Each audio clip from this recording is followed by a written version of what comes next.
Hello, hello, j'espère que vous allez bien. En tout cas, on se retrouve pour un nouvel épisode de Harmonie. C'est juste l'épisode numéro 2, hein. Je fais genre. Mais Harmonie, et toi, comment trouves-tu l'harmonie dans ta vie? C'est votre émission qui aura lieu tous les mercredis, qui parlera un petit peu de tout, présentée par moi-même, votre hôte Ashley, ici pas pour vous servir.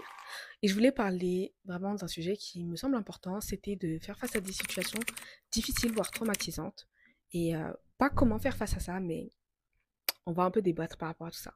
Si vous avez des opinions par rapport à tout ça, vous pensez certes que je dis quelque chose qui n'est pas vraiment vrai, je compte sur vous pour me mettre en commentaire de façon sympathique, s'il vous plaît. On veut pas de gens qui parlent mal ici, on reste polite. En tout cas, je voulais vous donner un petit peu plus de contexte avant de rentrer dans le vif du sujet. Nous sommes tous les jours mis face à des situations difficiles, aussi bien dans notre vie que dans la vie de celle des autres. Nous vivons tous des moments difficiles, voire traumatisants pour certains, et cela fait partie de la vie. Nous vivons dans un monde en perpétuelle évolution avec la venue du numérique et l'explosion des médias. Cela présente plein de choses positives, mais aussi des choses négatives. On nous rabâche tous les jours des mauvaises nouvelles à la télé, à la radio, sur les réseaux sociaux, ce qui peut empiéter pour beaucoup sur notre vie. Les situations deviennent de plus en plus étouffantes et laissent place au stress, à l'anxiété, à la dépression, voire même le pire, des situations psychologiques, voire même du suicide. J'ai trouvé quelques chiffres par rapport à l'OMS qui nous disaient un peu l'état, on va dire, du monde. Selon l'OMS, on estime que 3,8% de la population souffre de dépression, dont 5% qui sont des adultes, surtout des femmes. 5,7% des personnes ont plus de 60 ans. À l'échelle mondiale, environ 280 millions de personnes souffrent de dépression. Plus de 700 000 personnes se suicident chaque année. Le suicide est la 4e cause de décès chez les 15-29 ans. Je trouvais ça énorme. Quand même, je ne sais pas pour vous, mais entre 15 et 29 ans, on a 700 000 personnes qui se suicident chaque année. C'est ouf. Ce sont des chiffres lourds et choquants. Mais c'est là aussi le résultat lorsque l'on sous-estime la taille des problèmes et ses conséquences. Pour beaucoup, et jusqu'aujourd'hui, la dépression et le stress sont des sujets tabous qui résultent face à des traumatismes et des situations difficiles.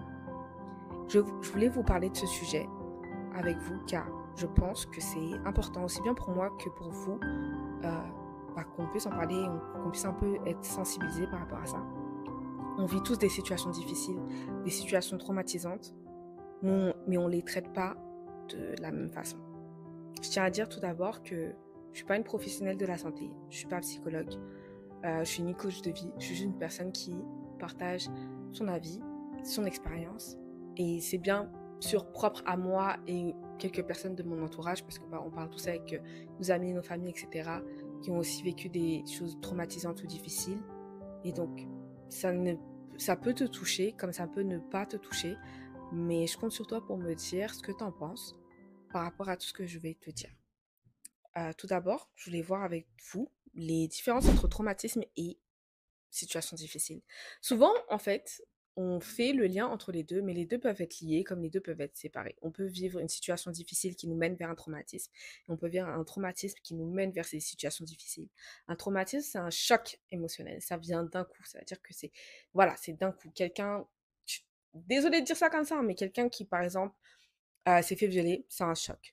Quelqu'un qui a vécu une lourde séparation qui est venue d'un coup, ça reste un choc. Donc tout ce qui vient d'un coup résulte aussi du traumatisme. En tout cas, c'est comme ça que je l'ai compris. Et définition Robert, le Robert, c'est choc émotionnel très violent. Donc ça vient vraiment d'un coup et ça reste très violent. Dans une situation difficile, on a le mot situation, on a le mot difficile.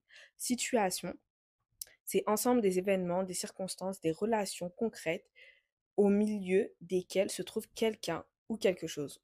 On parle donc de conjoncture. Ça, c'est une définition de Larousse. Pour difficile, qui constitue une épreuve pénible, dure, définition de Larousse. Donc ça veut dire que c'est une conjoncture pénible et dure. C'est un moment qui est dur, mais qui dure. Voilà, ça dure dans le temps. Et un traumatisme peut engendrer donc une situation difficile ou des situations difficiles. Et des situations difficiles, quand ça devient pénible, ça devient dur, etc., peuvent engendrer aussi des traumatismes. Ça, je voulais parler de ça. Pourquoi? Parce que déjà, de un, on ressent pas les choses de la même façon. Tous.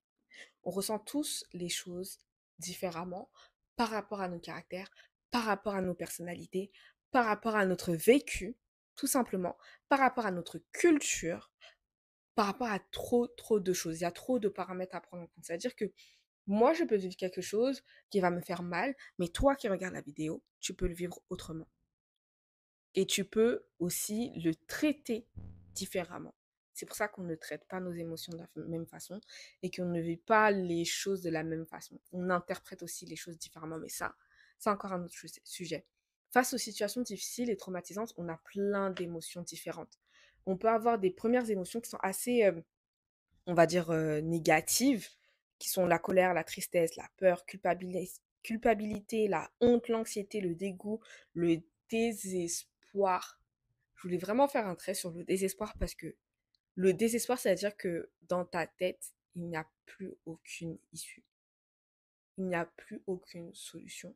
Tu es prêt à tout face au désespoir. Quand on est désespéré, on est prêt à tout pour sortir de ce désespoir. Et parfois, on est tellement prêt à tout qu'on est prêt à mettre notre vie en péril face au désespoir. Exemple, il y a aujourd'hui des personnes qui traversent la mer de l'Afrique à l'Europe pour une vie meilleure, pour un espoir de vie meilleure, parce que où ils vivent, où ils sont, dans les conditions dans lesquelles ils sont, ils sont désespérés, ils n'arrivent plus. Il n'y a que le... Moi, je vois comme ça en tout cas. Il n'y a que le désespoir qui peut te pousser, parce que ça reste des êtres humains comme tout le monde, hein. Ça reste des êtres humains comme tout le monde. C'est pas parce qu'ils vivent dans des conditions peut-être un peu plus défavorables, etc., que ça reste des êtres humains. Ça reste des êtres humains. Et quand ils traversent tout ça, c'est clairement le désespoir qui les pousse à ça. Le désespoir peut nous pousser à faire des choses. On peut même pas avoir l'idée. Le désespoir peut te pousser à te suicider. Je suis désolée de dire ça comme ça peut être violent, mais le désespoir te pousse à te suicider. Il n'y a que le désespoir qui peut te pousser à te suicider. Parce que tu vois plus d'issue. Tu vois tellement plus d'issue que toi-même, tu doutes de toi-même, que toi-même, tu dis que tu vois rien, tu te dénigres, et là, tu commets la faute ultime. Mais tu peux aussi ressentir d'autres sentiments qui sont aussi le déni, la panique, le sentiment d'impuissance, confusion et déconnexion. Et ça, je pense que c'est pour beaucoup aussi. Ou même on peut se sentir submergé aussi face à des situations difficiles. Moi, je voulais vous dire aussi par rapport à moi, comme tout le monde, j'ai déjà vécu des situations difficiles. Là, actuellement, je suis dans une situation difficile dans le sens où j'ai des problèmes un peu par rapport à mon visa, etc. Donc, ça se peut un jour, vous n'allez plus me voir dans ces petits canapés, même si c'est que le deuxième épisode. We don't know. Mais on vit tous des situations difficiles et c'est difficile pour tout le monde. Et je dis pas ça pour minimiser, mais vraiment pas. Parce que on prend tous les choses différemment. Hier, j'étais en train de pleurer. Hier, j'étais en train de pleurer dans mon petit canapé, que vous voyez là. J'étais en train de pleurer, les larmes de mon corps. J'ai tellement pleuré. Vous voyez quand vous pleurez tellement là que vous êtes fatigué. Après, vous dormez bien. Vous dormez... Quand t'es fatigué de pleurer, tu dors bien. Tu fais une petite sieste, après tu te réveilles, t'as un petit peu mal à la tête ou... Ça va, tu bois un peu de l'eau, ça passe. Genre, j'étais comme ça. Aujourd'hui, je me suis levée dans le stress et l'anxiété. Je me suis dit, mais putain, mais on m'a donné des infos, mais est-ce que si, est-ce que ça, etc. Et au final, en fait, j'ai j'ai pris le temps et j'ai lâché prise. Mais je parlais de prendre le temps juste après. Parce que je voulais parler aussi d'une autre situation qui était pour moi difficile, où là, c'était clairement un traumatisme et pas une situation difficile. C'était un traumatisme parce que c'est quelque chose qui est venu d'un coup. Jusqu'aujourd'hui, moi, je vais pas vous mentir, j'ai pas fait de thérapie par rapport à ce traumatisme. Et on m'a fortement, très fortement conseillé de faire des thérapies, etc. Sauf que je suis pas prête, en fait. Je suis pas prête à me faire ça, à me mettre face à ça. Et donc, quand on vit des traumatismes, on, on vit des émotions qui sont totalement différentes. On peut être dans le déni total. Eh, moi, pendant longtemps, j'étais dans... Même là, je pense que je suis encore un peu dans le déni. Parce que pendant longtemps, dès le début, j'étais dans le déni. Au début, j'étais dans le stress, dans l'anxiété, dans l'angoisse, dans la peur, dans la tristesse. Tout ça mélangé, franchement, dans l'incompréhension, dans la haine, dans la colère. J'étais dans tout ça mélangé. J'ai tellement pleuré, j'ai tellement eu mal. Je me suis dit, mais pourquoi, genre, pourquoi ça vient d'un coup comme ça? Qu'est-ce qui s'est passé en fait? J'ai pas vu ça venir, mais personne ne va venir parce que si on nous donne un topo de notre vie, de comment ça va se passer, bien sûr qu'on va, on va essayer d'échapper à tout ça. Mais la vie, elle est pas comme ça. La vie, elle est pas comme ça. La vie, c'est des surprises, c'est des imprévus. Maintenant, faut faire face à ces imprévus et essayer de guérir aussi de tous ces traumatismes et ces imprévus. Mais c'est tellement difficile. C'est tellement difficile que à ce moment-là, pour moi, j'étais seule. J'étais vraiment seule, seule contre tous. Et j'étais en mode seule contre tous. Pourquoi je me sentais seule? Parce que premièrement, je suis enfant unique. Donc peut-être certains vont se reconnaître, d'autres non. Mais moi, j'ai pas de grands frères ou grandes sœurs, ou petits frères ou petites sœurs sur lesquels je peux un petit peu m'appuyer, ou sur lesquels je peux... si je pleure, au moins, on va pleurer tous ensemble et on va essayer d'aller ensemble mieux, on va dire. J'ai pas ça. J'ai que mes parents. Donc ça veut dire qu'à partir du moment où il y a un de mes parents ou mes parents qui vont pas bien, bah, j'ai personne. Et à ce moment-là, je me suis tellement sentie seule que j'ai tellement pleuré. J'ai pleuré tellement les larmes de mon corps.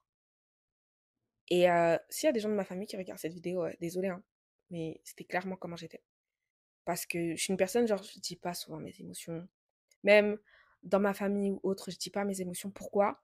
Parce que je déteste au plus haut grade, je déteste qu'on vienne me dire, bah, fallait faire ci, bah, fallait faire ça.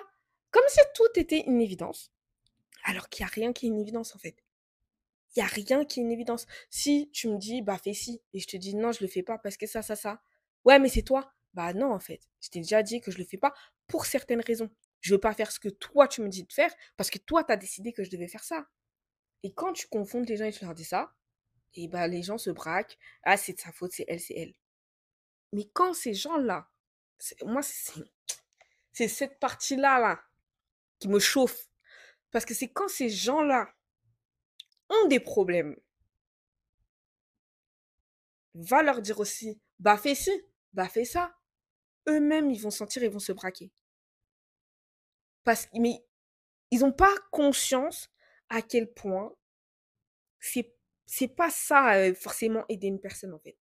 C'est pas, bah fais ci, bah fais ça. Aider une personne, c'est aussi savoir l'écouter. Et se taire. Écouter, juste écoute. T'écoutes, t'écoutes avec tes oreilles. Et t'essaies de comprendre la personne que tu as en face de toi et pourquoi elle a cette réflexion-là. Surtout quand la personne, elle vit quelque chose qui l'a profondément bloqué. Bloqué ou stressé ou qui lui a fait profondément mal, en fait. C'est surtout ça. Et ça, c'est un truc, je pense qu'il faut le vivre pour le comprendre, peut-être, je sais pas. Mais moi, ça m'a vraiment choqué cette phase-là. Après, j'en veux à personne. J'en veux à personne parce que tu peux pas comprendre tant que t'as pas vécu certaines choses. Tu peux pas comprendre si t'as pas été à la place de la personne ou que t'as pas les émotions de cette personne-là. Et j'en veux à personne aussi parce que je suis pas une personne très expressive de mes émotions. Tu connais mes émotions si tu me connais bien. Mais sinon, si tu me connais pas bien, tu connais pas mes émotions. Donc, ou soit si tu traînes pas souvent avec moi ou des choses comme ça, tu peux pas comprendre mes émotions. Tu peux que interpréter, mais l'interprétation ne sera jamais très bonne. Très, très bonne. Enfin, vraiment pas. Exemple, je sais pas pour vous, mais moi, on m'a toujours dit, ouais, toi, t'as le cœur dur et tout, tout ça. Ouais, toi, un jour, on m'a dit, t'es sans cœur. Et comment j'ai eu mal. Oh, bref. Et on s'écarte du sujet. Désolée, désolée. Mais en tout cas, euh, je lui ai parlé du fait que, ouais, bah, on a vécu tous des émotions différentes. Et face à ça, on est en mode, on est seul. Et quand on sent seul, on pense qu'on est vraiment seul. Mais t'es pas seul. T'es pas seule parce que, avec du recul, aujourd'hui, je me dis, non, en fait, j'étais pas seule. Parce que quand j'ai pleuré, il y avait une épaule. Parce que quand j'allais pas bien, il y a des gens qui m'ont ouvert la porte.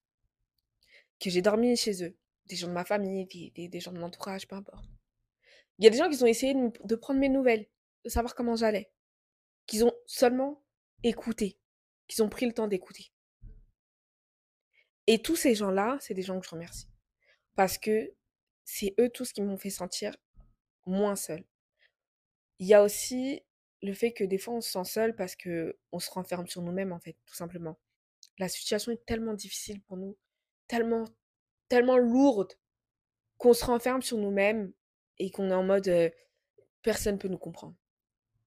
Mais il y aura toujours quelqu'un pour te comprendre, ma chérie. Ou mon chéri. I don't know. Mais il y aura toujours quelqu'un pour te comprendre en soi. Parce que le monde, il est grand. On est trop de personnes dans ce monde pour qu'il y ait personne qui te comprenne. Que ce soit une personne du corps médical, un psychologue, ou une amie, ou de la famille, ou peu importe qui c'est, ou une association, etc. Il y aura quelqu'un pour te comprendre. Il y aura quelqu'un dans ce monde qui va réussir à te comprendre, qui va comprendre ton mal-être, qui va comprendre ta douleur, et qui va... Juste déjà le fait d'être comprise t'aide aussi à aller de l'avant.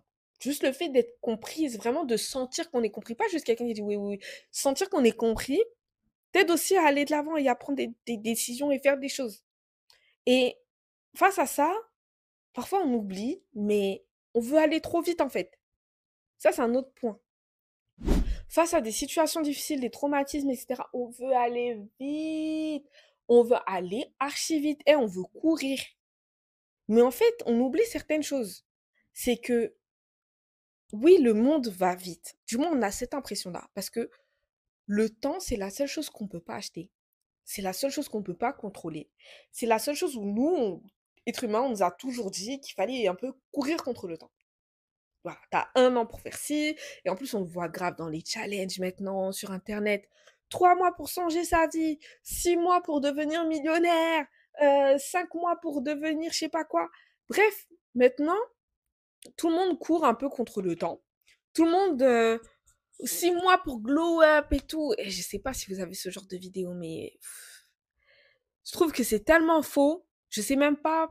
Je sais pas. Ça peut être motivant, oui, mais ce délai de temps n'est pas approprié. Parce que, t'as mis 9 mois pour sortir du ventre de ta mère. Ok? T'as mis 9 mois pour sortir du ventre de ta mère. Et quand t'es sorti du ventre de ta mère, tu savais faire pipi, caca, manger, pleurer. C'est tout ce que tu savais faire. C'est tout ce que tu savais faire. T'as mis 2, 3 ans avant d'aller à la... Je crois que c'était la maternelle. Ouais, la maternelle. Et à la maternelle, c'est où on commence à être un petit peu conscient. Donc t'as mis 2, 3 ans pour être un petit peu conscient. J'avais regardé carrément, c'est à 8, 9 ans qu'on commence à être vraiment conscient, qu'on commence à avoir une certaine conscience. 2, 3 ans, c'est plus de l'autonomie et 8, 9 ans, c'est plus de la conscience. Donc tu mets 8, 9 ans pour avoir une conscience, pour savoir un peu le bien, du mal, etc. Ça représente quoi dans ta vie, 1 année, 2 ans, 3 ans pour te remettre d'une situation difficile, d'un traumatisme, de quelque chose qui t'a fait vraiment mal et qui était bloqué à cause de ça. Ça représente quoi dans ta vie? Dans tout ton acheminement de vie?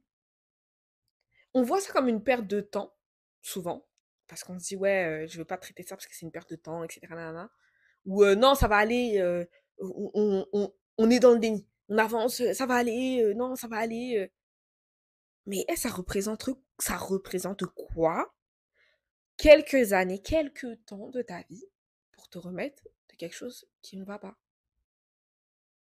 Et quand je parle de temps aussi, c'est aussi pour les situations difficiles. Par exemple, moi, là, pour mon visa, comme je vous ai dit, c'est une situation difficile.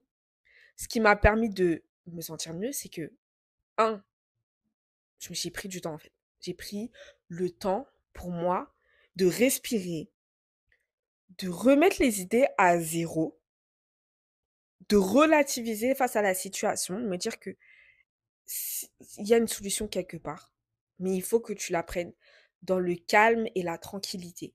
Parce que si on est dans le speed, enfin, je parle plus pour moi, Je sais que dans le speed, je suis réactif. Mais ça, c'est au taf. Dans la vraie vie, là. Demain, on te dit, vous pouvez être éjecté à partir du temps, etc. Ou votre compte en banque va être bloqué à partir du temps. Tu vois, les trucs soudains comme ça. Et souvent, on te donne ça avec des mots lourds. Mais ma chère, genre là, c'est à ce moment-là, elle prend du temps. Prends du temps pour relativiser, prends du temps pour respirer, prends du temps pour que, tu vois, ta tête, elle soit plus reposée. Quand ta tête, elle sera reposée, elle me quitte à prendre une bonne douche, tout bien. Moi, c'est ce que j'ai fait, hein. Je me suis réveillée, j'ai pris une bonne douche, j'ai pris le temps pour moi, j'ai lu un livre pour détendre mon cerveau, pour me déconnecter. J'ai pris le temps de bien manger, etc. Je me suis parfumée. Je me suis parfumée et tout. Je me suis posée devant mon ordi.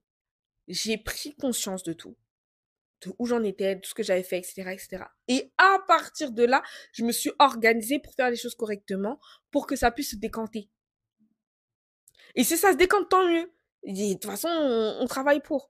Mais tu peux pas travailler pour en ayant le cerveau en constante réflexion, en fait. En constante réflexion par rapport à ce problème-là. Si tu dors ce problème, tu manges ce problème, tu respires ce problème, tu fais tout ce problème-là, tu vas passer à côté de tout. Moi, si ça aurait été le cas, j'aurais même pas fait la vidéo. Est-ce que je me serais posée ici? Pourquoi faire? J'ai mal à la tête, j'ai des problèmes. Pourquoi faire? Non. Mais faire des vidéos aussi fait partie aussi de mes objectifs de vie. Enfin, de vie. Vous m'avez compris. Donc, il faut pas aussi oublier la vie aussi que vous avez. C'est difficile, hein. Franchement, c'est grave difficile. Il y a des problèmes vraiment quand c'est lourd, c'est difficile. Mais il faut pas se laisser aller, il faut pas se laisser abattre.